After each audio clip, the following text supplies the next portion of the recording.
friends, welcome to Meena சமையல். இன்னைக்கு நாம பார்க்க போறது ஒரு ஸ்வீட் கேட்டகரி கேரட் ஹல்வா.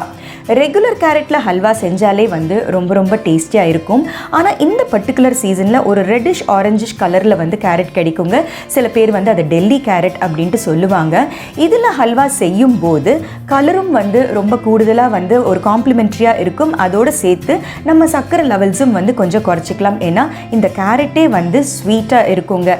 இந்த கேரட் ஹல்வா வந்து வார்மா சர்வ் பண்ணிட்டு கூட வந்து கோல்டா வெனிலா ஐஸ்கிரீம் சேர்த்து சர்வ் பண்ணும்போது ரொம்ப சூப்பரா இருக்குங்க. ஸோ வாங்க இந்த simple and easy carrot halwa எப்படி செய்கிறது அப்படிங்கிறத பார்ப்போம்.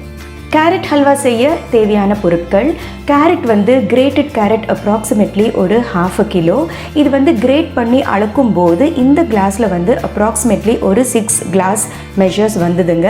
ஸோ இதே கிளாஸால் வந்து நான் 1.5 glasses ஆஃப் சுகர் மெஷர் பண்ணி எடுத்து வச்சுருக்கேன். ஏன்னா கேரட் வந்து ரொம்ப ஸ்வீட்டாக இருந்தது சுவைச்சு பார்க்கும்போது, அதனால தான் 1.5 கப் ரொம்பவே போதுமானது. இதுக்கு வந்து அப்ராக்சிமேட்லி ஒரு 1 liter ஆஃப் மில்க்கு. இது வந்து காய்ச்சி ஆற வச்ச பால் தான். கிட்டத்தட்ட ஒரு 1/4 கப் ஆஃப் கட்டி நெய், ஒரு டேபிள் ஸ்பூன் ஆஃப் சாப்ட் முந்திரி, ஒரு table spoon of chopped almonds, ஒரு table spoon of chopped pistachio.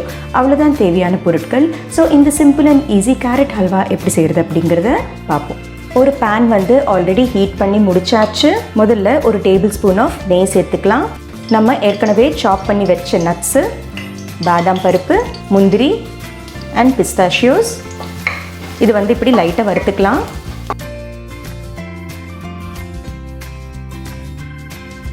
So nuts வந்து இப்போ லைட் ப்ரௌனிங் வந்தாச்சு. இது வந்து இப்போ ரிமூவ் பண்ணிடலாம். ஸோ இதே பேனில் இன்னொரு டேபிள் ஸ்பூன் ஆஃப் கீ சேர்த்துக்கிறேன். இந்த துருவின கேரட்டை சேர்த்துக்கலாம். ஒரு 2 to 5 minutes நெய்யில் வந்து நல்லா வதங்கட்டும். நெய்யில் வதக்கிட்டு அதுக்கப்புறமா நம்ம பால் ஊற்றி குக் பண்ணும்போது நல்லா இருக்கும் டேஸ்ட்டு. இப்போது ஆல்மோஸ்ட் 2 to 5 minutes நம்ம கேரட்ஸ் வதக்கியாச்சு. இந்த ஸ்டேஜில் நம்ம பால் சேர்த்துடலாம். பாலிலேயே வந்து கேரட் குக் ஆகட்டும். அண்ட் கேரட் ஹல்வா வந்து ரொம்ப ஹை ஃப்ளேமில் இருக்கக்கூடாது. மாட்ரேட் ஃப்ளேம்லேயே வந்து நம்ம சமைக்கும்போது டேஸ்ட் அண்ட் டெக்ஸ்சர் வந்து ரொம்ப கரெக்டாக அமைஞ்சிரும். இப்போ வந்து நம்ம லிட்டை க்ளோஸ் பண்ணி வைக்கலாம். எவ்ரி 2 to 5 minutes வந்து நம்ம ஸ்டிர் பண்ணிக்கிட்டே வரலாம்.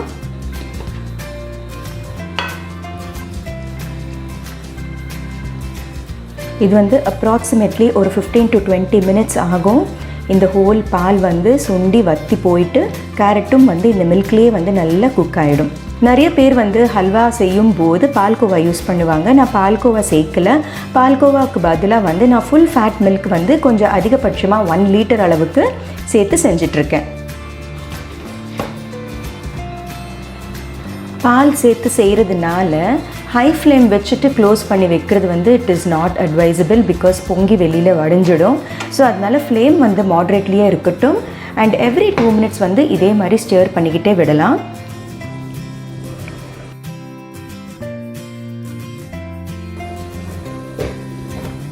நல்ல ஃபுல் ஃபேட் மில்கில் செஞ்சதுனால மேலே எந்த அளவுக்கு க்ரீமியாக இருக்குது பாருங்கள். ஒரு லெவலுக்கு வந்து கேரட் குக் ஆனதுக்கு அப்புறமா நம்ம வந்து ஓப்பன்லேயே வந்து குக் பண்ணலாம். ஸோ இன்னொரு 5 minutes வந்து நான் இடையில வந்து கேப் விட்டு ஸ்டிர் பண்ணிகிட்டு இருந்தேன். பாருங்கள், ஆல்மோஸ்ட் மில்க் எல்லாம் வற்றி போயிருக்கு.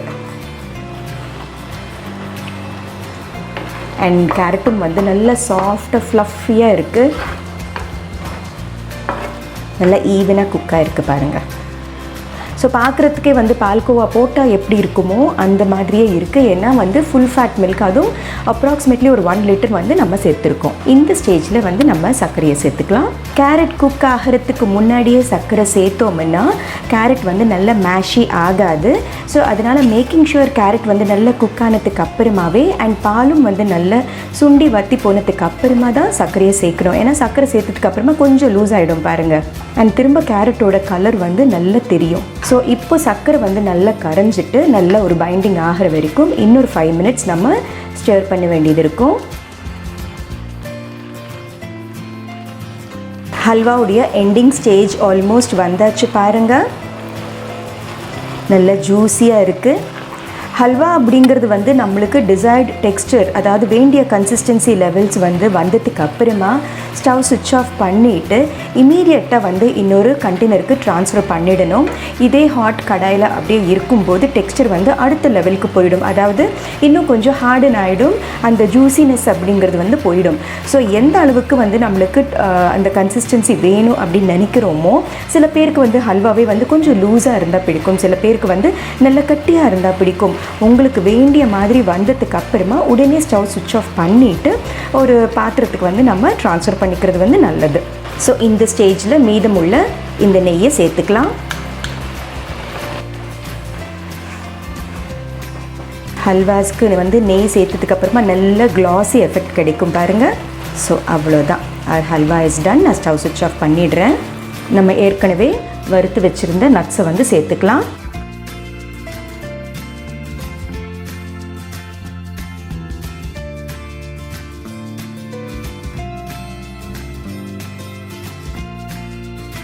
So our simple and easy gajar ka halwa is ready.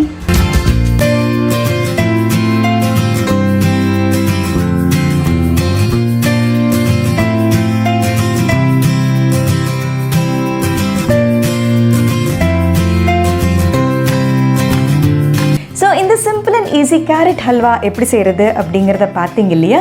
So கண்டிப்பாக இந்த ரெசிபியை நீங்களும் ட்ரை பண்ணி பாருங்கள். ஸோ மீனா சமையலை பாருங்கள், லைக், ஷேர், சப்ஸ்கிரைப் பண்ணுங்கள். பாய்.